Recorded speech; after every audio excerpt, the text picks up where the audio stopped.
ग्रहों में इंसानी शरीर का क्या हाल होगा। So friends, let's begin with mercury.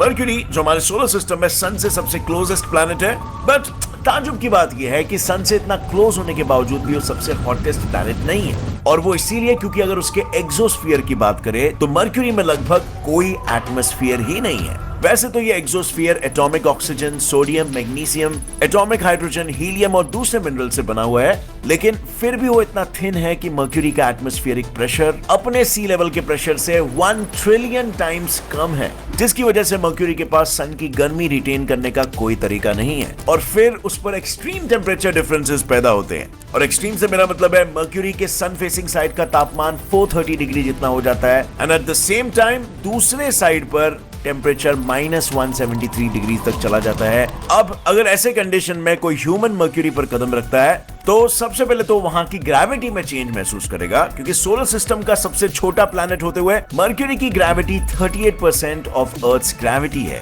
And mind you, this is similar to Mars, even though Mercury Mars से भी छोटा है साइज में। लेकिन ये ग्रेविटी हमारे कुछ काम की नहीं, क्योंकि जैसे ही हम मर्क्यूरी पर पैर रखेंगे सिर्फ 2 मिनट के अंदर उसके एक्सट्रीम टेम्परेचर की वजह से या तो हम फ्रीज हो जाएंगे या फिर एक झटके में ही ऐश के कार्बन का ब्रिक बन जाएंगे।